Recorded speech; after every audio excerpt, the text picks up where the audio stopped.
기독교 신앙에 있어서 큰 명절 중에 하나인 이 성탄절, 성탄절과 관계해서 우리가 생각해 볼 것은 이 땅에 오신 예수님과 우리가 무슨 관계냐 이 말이죠. 왜 축하해야 되느냐 이 말이고, 또 하나는 중요한 의미는 그렇다면 이 땅에 오신 그분을 축하하고 또 그 다음은 무엇이냐 이 말이죠.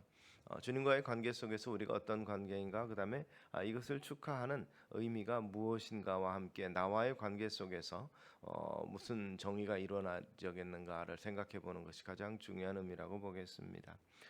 결국 이것은 기독교 신앙으로 결국 이 귀결이 됩니다. 결국 신자에게 있어 성탄절은 굉장히 중요한 의미지만 성도가 아닌 사람에게 성탄절은 사실 예수님이 이 땅에 오신 것이 무슨 의미가 있겠습니까? 그저 한 해 마지막을 즐기는 이 휴일에 지나지 않을 것입니다만은, 그러나 성도들에게 있어서는 우리 주 예수 그리스도께서 이 땅에 오신 날이고, 우리와 주와 우리의 주되심과 우리의 그리스도 되심, 그리고 우리를 구원하실 구원자로서 오신 분명한 사실을 인식하고 우리 관계 속에서 예수님이 어떤 분인가를 고백하는 신앙 고백적 삶이 우리에게 필요하다는 것, 이것을 우리가 인식해야 될 것입니다. 오스카 쿨만이라는 신학자는 기독교 신앙의 출발점과 중심점은 그리스도에 대한 신앙이다, 이렇게 이야기를 했습니다. 사실 우리 기독교, 특별히 장로교에 있어서는 가장 중심적인 신학 주제는 하나님입니다. 그래서 장로교의 성경 공부의 가장 주된 시작은 바로 신론에서부터 시작합니다. 하나님이 누구신가를 배우는 것, 아는 것이 가장 중요한 일입니다. 그 다음에 성자 예수 그리스도, 그리고 성령님에 대해서, 그 다음에 교회에 대해서, 또 구원에 대해서 이렇게 성경 공부를 가르쳐 나갑니다. 그래서 제일 중요한 것은 바로 우리의 주 되신 하나님이 누구신가를 알아야 우리 존재를 알게 되는 거죠. 우리가 중심이 아니라는 것입니다. 물론 하나님께서는 세상 모든 것, 천하 모든 것보다 한 영혼이 귀중하다 하셔서 우리를 구원하시기 위해서 천하보다도 귀중한 바로 하나님의 외아들 독생자를 아끼지 않고 우리에게 내어주신 소중한 존재라는 것을 말씀하셨지만, 하나님 자체가 온 우주의 주인 되심을 우리가 먼저 인식하지 않으면 우리의 존재 자체는 사실 그 앞에 아무것도 아니라는 것입니다.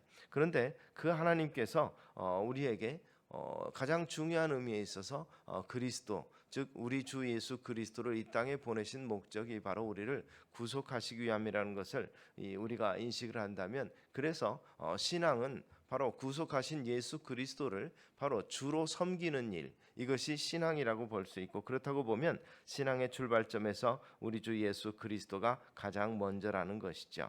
그래서 그리스도를 통해서 하나님과 성령의 신비의 그 사건들이 드러나게 되고, 또 그 고백을 통해서 하나님이 참 하나님 되심을 우리가 알 수 있게 되는 것이죠. 사실 바울이 서신을 썼던 그 내용 속에서 항상 유대인이나 헬라인이나 이렇게 나오는데, 이 말은 그 당시 모든 사람을 통칭합니다. 즉 세상 모든 사람들을 둘로 구분한 것이죠. 하나는 하나님의 거룩한 백성인 유대인으로, 그 외에 이방인들인 모든 사람들. 그런데 그 이방인 모든 사람들은 다 누굽니까? 바로 로마의 시민권을 가진 자들과 로마에 예속된 사람들입니다. 그래서 그들의 가장 중요한 문화는 바로 헬라 문화이기 때문에 헬라인이라는 표현을 씁니다. 그들이 로마에 대한 자부심을 갖고 로마 언어인 라틴어를 사용하기지만, 그것은 어떻게 보면 이 죽은 문자입니다. 언어는 헬라어를 사용하고 문자로만 법령과 행정과 이런 부분들, 법전과 이런 것들은 라틴어로 기록을 했고, 성경도 라틴어로 먼저 기록된 것이 아니라 헬라어로 번역된 성경을, 그것을 라틴어로 다시 번역해서 기록한 겁니다. 그러니까 히브리어로 기록된 것들과 신약 성경 헬라어로 된 것을 전부 통칭해서 70인경이라고 하는 헬라어로 번역된 성경을 다시 라틴어로 번역해서 라틴어 성경이 완성이 된 것입니다. 그러므로 바울은 그 분명한 실체를, 문화적인 근본 뿌리를 알고 있기에 사실 로마인이라고 표현하지 아니하고 헬라인이라고, 때로는 로마인으로 구별하기도 하지만, 그러나 헬라인이라고 표현된 것은 모든 이방인을 통칭한다고 말 수 있고 세상이라고 할 수 있습니다. 그런데 유대인에게 있어서 하나님을 받아들이는 것은 아무 문제도 없습니다. 자기들이 하나님의 선택된 민족이라는 것을 인식하고 있었기 때문에. 그런데 문제는 그리스도를, 우리 주님을 메시아로 받아들이느냐, 하나가 가장 큰 문제였습니다. 처음에는 그들을 예수님을 메시아로 받아들이면서 열렬히 환영했지만 그러나 정치적인 메시아로 오신 분이 아니라는 것을 알고 결국 배신하고 십자가에 못 박게 한 것이 바로 유대인들의 문제점인 거죠. 또 헬라인들에게 이 문제에 있어서는 예수 그리스도가 우리 주 되신다는 사실을 인정하기가 힘들었습니다. 철학적 지성에 맞지 않는 것이고죠. 신이 인간의 형상을 입고 온 것은 자기의 희락을 위해서 온 것 외에는 없습니다. 그런데 인간을 구원하고 인간들을 위해서 인간의 형상을 입는다는 것이 그들에게는 이 상상되지 않는, 이성적으로 맞지 않는 거죠. 그들의 신 속에서 제우스는 인간의 모습을 입고 올 때는 여인을 탐하며 인간의 유희를 즐기기 위해서 온 것 외에는 사실 인간을 특별한 문제로 삼지 않습니다. 그래서 그들 가운데서 그의 유익 가운데 태어난 인간과 신과의 사이의 사랑의 결실로 나타난 것이 헤라클레스라든지 이 히랍 신화에 나오는 영웅들이라는 것이죠. 바로 그런 부분들만 알고 있었던 그들에게 있어서 인간을 위해서 자신을 희생하고 자신이 죽어가는 그리스도, 이 희생적인 신의 모습은 이해가 되지 않는다는 것이었습니다. 그래서 결국 그들에게는 예수 그리스도가 신앙에서 걸림돌이나 어리석음이 되는 것입니다. 결국 이것은 구원에 대한 이해의 부족에서 온 것이라고 볼 수 있습니다.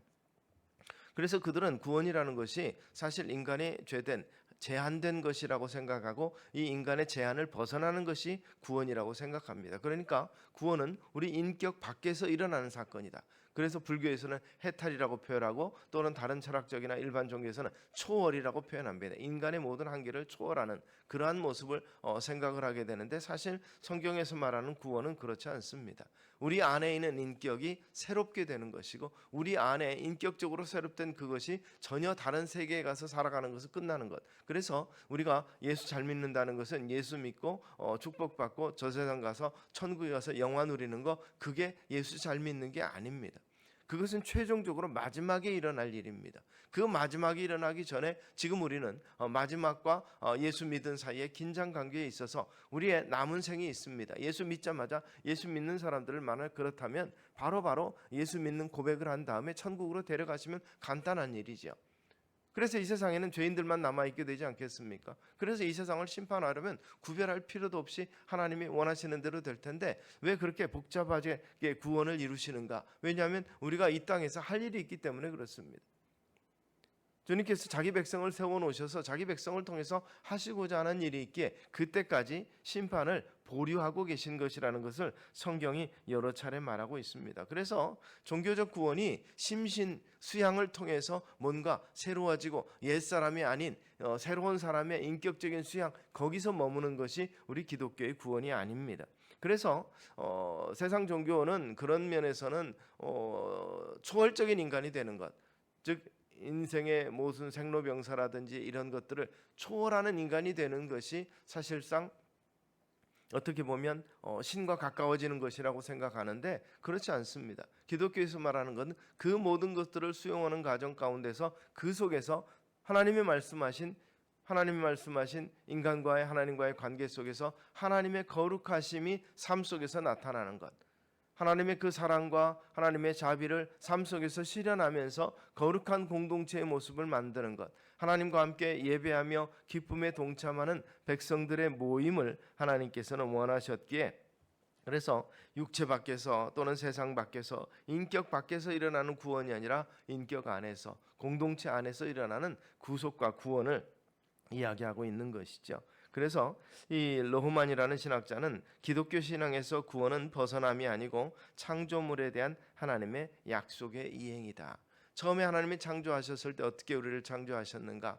하나님의 형상대로 만들고 그러고 나서 생육하고 번성하고 땅을 정복하고 다스리고 우리와 함께라는 표현을 통해서 그것을 약속을 하셨는데 그것을 이루시기 위해서 예수 그리스도를 이 땅에 보내셨고 그의 이름을 바로 임마누엘이라, 하나님이 함께 하시는 것. 세상의 종교는 신과 함께 하는 게 아니, 신이 있는 곳에 가고 신과 비슷해지고 그렇게 되는 건데 하나님께서는, 기독교는 친히 낮아지셔서 임마누엘이 되시고 자기 피조물과 함께 하시는 하나님으로 표현되고 있습니다.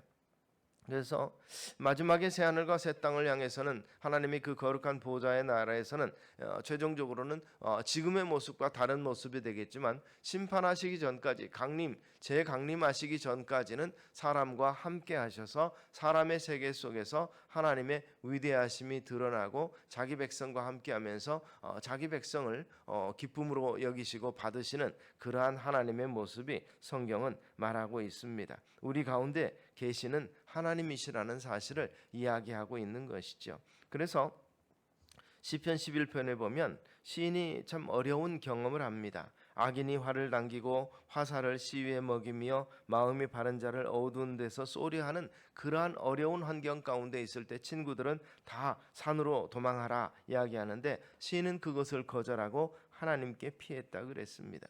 시인이 하나님께 피했다는 것은 현실 도피가 아니라 하나님과 함께 현실의 고난을 직접적으로 대면하면서 투쟁하며 싸워 나가겠다는 의지를 표현한 것입니다. 세상에 남아 있으면서 하나님의 거룩하심과 그 온전하심을 배우고 그것을 실천하면서 정의를 드러내겠다, 공의를 드러내겠다는 각오를 다지는 모습이라는 것이죠. 그래서 성경에서 말하는 하나님, 신은 피안의 세계로 우리와 상관이 없는 곳에 사는 것이 아니라 우리의 개인의 삶에 역사적으로 개입하시는, 함께 하시는, 직접적으로 개입하셔서 역사하시는 하나님으로서의 성경은 표현되고 있습니다.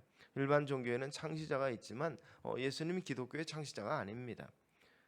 그런 의미에서 일반 종교에서 창시자들은 선각자라고 볼 수 있지만 주님은 하나님의 아들로서 인간의 구원을 주시기 위해서 역사 안으로 들어오신 자기 스스로 길이요 진리요 생명이라고 말씀하신, 그래서 결국 이 다른 이로서 구원받을 수 없는 그 같은 독특한 이름을 하나님께 받았다라고 표현하고 있습니다. 다른 이로서는 구원받을 수 없나니 천하 사람 중에 구원받을 만한 다른 이름을 우리에게 주신 일이 없습니다. 사도행전 4장은 그렇게 표현합니다.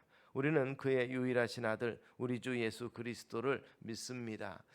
새로운 사도신경의 신앙 고백은 그렇게 말합니다. 유일하신 아들. 유일하신 아들이라는 것은 그냥 우리는 보통 외아들, 독생자라고 표현하는데 그냥 여러 아들 중에 하나 아니면 아들이 하나만 있다라는 뜻이 아니라 결국 그리스도 안에라는 말 속에서 표현되면서 이 유일하신 아들이라는 것은 그분과 연결되어 있는, 그분하고 연결되어 있어서 분리될 수 없는 아들이라는 의미가 있습니다. 그래서 그냥 단순히 하나님께로부터 난 자라는 피조물이 아닌 동등한 존재로서 유일하신 이란 표현이 됩니다. 하나님이 유일하신 것처럼 예수님도 바로 유일하신 동격인 존재라는 의미가 그 속에 표현됐는데 우리는 이것을 번역하다 보니까 우리에게 적합한 말이 없으니까 그냥 유일하신 이렇게 표현했을 뿐이라는 것이죠. 그래서 신구약 성경에서 그리스도는 새 일, 새 역사, 새 삶, 하나님께서 우리 가운데 오셔서 우리로 하여금 새 역사를 이루시고 우리로 새 삶을 살아가게 만드시는 것이다라고 이야기하고 있습니다. 그래서 이 바울은 이 하나님의 우리와 함께하는 임마누엘의 삶은 그리스도 안의 삶이라고 표현하면서 다양한 표현을 썼습니다. 그리스도 안에 있으면 새로운 피조물, 그리스도 안의 삶, 그리고 그리스도 안에 있는 존재, 이러한 표현들을 통해서 그리스도인이라는 말을 그리스도 안에서 새로운 삶과 그 새로운 운명과 목표가 그리고 의미와 가치를 가지고 그 그리스도의 사역, 그리스도께서 원하시는 그 일에 동참하고 참여하는 사람들을 의미한다는 것이죠. 그래서 말씀드린 것처럼 이 그리스도의 의미 가운데 있는 사람들, 그저 잘 살다가 내세 천당 가는 것으로 머물지 아니하고 이 그런 면에서 주님과 함께 살아가는 삶, 그러한 삶을 말하고 있다는 것이죠. 그런 면에서 예수의 이름은 구원자라. 이 예수라는 이름은 주님만이 유일하게 가지신 것이 아니고 여호수아, 예수아라는 이름은 구약에 많은 사람들이 있었습니다. 또 본인 스스로 이름을 그렇게 부모로부터 받은 사람들이 있었고 또 이스라엘의 구원자로서 사사로서 다양한 선지자로서 활동한 사람들을 예수아라고 사람들이 불러서 예수라는 이름은 구원자라서 보편적인 이름이었습니다. 그래서 예수님께서 이 땅에 오셨을 때 그 이름을 예수라 하라는 말은 자기 백성을 저들의 죄에서 구원함이라고 천사가 직접 해석한 것처럼 그저 단순한 구원이 아니라 저들의 죄 가운데서 구원하는 독특한 구원자라는 사실을 이야기합니다. 그리고 또한 성경은 우리 주라 표현하는데 예수님을 주라고 표현할 때 주라는 단어는 성경에서 적어도 600번 이상이 표현이 되는데 일반적인 관계 주종의 관계 속에서 표현되고 있지만 이 그리스도 우리 주 예수 그리스도라는 이름 앞에 주가 붙을 때는 다른 의미가 됩니다. 구속하신 주라는 의미, 그리고 창조주이시라는 제2이신 인자이신 주님이라는 표현으로 나타나서 삶의 온전한 주인 되심을 고백하게 됩니다. 그래서 사도신경을 통해서 우리 주 예수 그리스도를 믿사오니라고 표현되는, 그래서 오늘 본문을 통해서도 주는 그리스도시요 살아계신 하나님의 아들입니다라고 고백하는 그 고백이 신앙 고백의 가장 핵심이 될 수밖에 없는 부분이라는 것을 우리가 알게 되는 거죠. 기독교 역사를 통해서 보면 이 그리스도를 주님이라고 고백하는 일 때문에 우리의 많은 믿음의 선진들이 고통을 당했습니다. 주되심을 고백하는 것 때문에 그렇다는 것이 좀 아이러니하긴 한데 그리스도가 아닌 다른 대상을 주로 고백할 것을 강요당하고 채찍에 맞고 옥에 갇히기도 하고 사자굴에 던져지기도 하고 십자가에 달리기도 했습니다. 결국 그리스도가 주라는 것을 고백하는 것은 내세에서 상관없이 그냥 속으로만 또는 이 정말 미래에 있을 것이 아니라 현실 속에서 고백하는 것이 될 수밖에 없는 것입니다. 고백하는 자에게 핍박이 있었다는 사실을 우리가 보면서 그 고백 자체가 얼마나 중요한 의미인가, 이방인들과 또 우상 숭배자들에게 주를 그리스도로 고백하는 것이 그들에게 얼마나 거슬리는 일이었던가를 우리는 인식할 수가 있는 것입니다. 그래서 그리스도를 주로 고백하는 것, 바로 우리 주님 되심을 고백하는 것은 저 세상의 일이 아니고 오늘의 일이고 현실의 일이라는 것이죠. 그래서 주 예수 그리스도를 고백하는 많은 믿음의 선진들이 고난받았던 이유를 우리가 분명히 알고, 우리가 고백할 때 우리 주라고 고백할 때는 그런 면에서 사도 바울은 모든 것을 배설물로 여겼다고 얘기했고, 죽음을 기다린다 할지라도 우리 주님을 위해서 그 길을 걸어가는데 두려움 없이 바로 그것에 임하였다는 사실을 우리는 기억하실 수 있게 되기를 바랍니다. 그래서 성탄절은 그런 면에서 우리의 주님 되신 그분이 오셔서 우리와 인격적인 관계를 맺으시고 우리 대신 죄와 사망의 이 죄와 허물을 위해서 사망에 이르는 십자가를 지신 그 사건을 연결하는 것입니다. 단순히 아기 예수와 우리와 직접적인 연결이 없지요. 그분이 십자가에 달려 돌아가심으로 우리의 주 되시고 다시 사흘하나심으로 말미암아서 우리를 사망 가운데 건지신 주 되시기 때문에 그분을 기억하고 기념하며 축하하며 감사하는 일이 우리 가운데 있게 되는 것을 우리가 잊지 않게 되기를 바랍니다. 그래서 우리는 예수님에 관한 신학적인 지식을 우리가 고백하는 것이 아닙니다.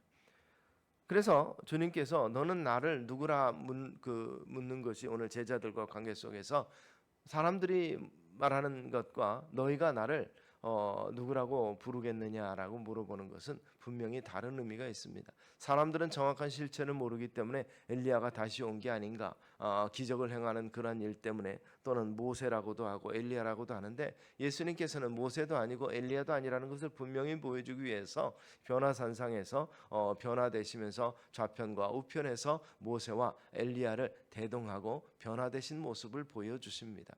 그들이 죽은 존재가 아니고 다시 살아난 존재가 아니라 예수님 옆에서 아직도 살아있는 존재, 산자의 하나님으로서 하나님께서 분명히 그들이 옆에서, 예수님 옆에서 율법과 선지자의 이 대표라고 하는 사람들이 예수님을 보좌하고 있는 모습을 제자들에게 직접 보여주심으로 우리 주님이 어떤 분이신가를 분명하게 고백할 수 있게 목격하게 만들어주신 분이 우리 하나님이십니다. 바로 그런 면에서 하나님은 얼마나 자상하시고 은혜로운 분이신가를 우리가 알 수 있는 것이죠. 그래서 그들의 고백을 완성시켜 주십니다. 주는 그리스도시요 살아계신 하나님의 아들입니다. 또 한 걸음 더 나아가서는 나의 주시며 나의 하나님이십니다라고 고백하게 만들어 주시는 것이죠. 그러한 고백을 우리는 믿음의 선진들의 사도들을 통해서 고백한 것을 우리가 배우고 있고, 오늘 우리도 또한 그 같은 고백함으로 우리 주 되신 주님이 오신 것을 감사하는 진정한 감사와 기쁨이, 그렇지 않으면 우리는 죄와 사망 가운데 죽은 존재라는 사실을 다시 한번 인식하실 수 있게 되기를 바랍니다. 결국 유일하신 아들 우리 주 예수 그리스도를 믿는 이 같은 고백은 내세에 가서 하는 일이 아니라 오늘 이 시간에 그것을 고백함으로 말미암아서 어떤 때는 핍박이 올 수도 있고 불편함이 올 수도 있고 불이익을 당할 수도 있지만 그럼에도 불구하고 그것이 내 삶의 전부요 내 삶의 방향이고 목표라는 사실을 우리가 다시 한번 고백하실 수 있는 일이 되시기를 소망합니다. 그래서 일부 교단에서는 우리가 사도신경을 고백하지 않지만 우리는 예배를 통해서 대예배를 통해서 사도신경을 고백합니다. 이것은 성경의 핵심적인 내용들, 우리 주에 관한 내용과 구속에 관한 내용을 13가지 주제를 통해서 한 가지로 그 문장으로 압축해서 우리가 신앙 고백을 우리는 이것을 믿고 있습니다라는 고백을 하고 있고 이것을 삶 속에서 실천하고 실현하고 있습니다라는 그래서 그러한 믿음을 가지고 우리 하나님 앞에 나와서 예배합니다라는 고백의 의미가 있다는 사실을 우리가 다시 한번 인식할 수 있게 되기를 바랍니다. 그래서 결국 이 같은 주를 고백하는 일은 현실 세계 속에서 어떠한 삶으로 살아가느냐에 대한 것을 고백하고 천명하는 것입니다. 그래서 결국 현실에서 나의 주 되심 그리고 그분이 나의 생명의 주인이시며 나의 삶의 목적이 되고 나의 생의 의미가 되고 나의 가치를 온전하게 만들어 주시는 그분이 우리 주 되심을 고백하는 삶을 사는 것이 바로 신앙이라는 것을 우리가 기억하실 수 있게 되기를 바랍니다. 바로 그렇게 하는 것이 내가 구원받은 사람으로서 살아가는 방식이라는 것입니다. 그리고 하나님이 우리 가운데 계시는 것을 증명하고 살아가는 것 그것은 하나님과 화해하고 화목한 삶이라는 것을 세상 가운데 보여주는 삶이라는 것을 다시 한번 우리 삶 가운데서 보여줄 수 있고 또 그것이 우리가 고백함으로 먼저 나타나는 우리의 인식이 먼저 앞서는 이 같은 삶의 모습이 우리 가운데 있게 되기를 주의 이름으로 축원합니다. 기도하겠습니다. 살아계신 아버지 하나님 은혜를 감사합니다. 성탄의 기쁨이 우리 가운데 감사의 기쁨이 되게 하시고 또 우리의 온전한 신앙 고백을 통해서 참으로 미래의 삶만이 아니라 오늘을 살아가는 우리에게 주와 밀접하게 연결되어 있고 그분이 우리 주 되심을 온전히 고백하며 세상 가운데 빛으로 오신 우리 주님 참으로 그분이 구원자이심을 선포하며 살아가는 삶이 되게 하여 주시옵소서. 예수님 이름으로 기도드리옵나이다. 아멘.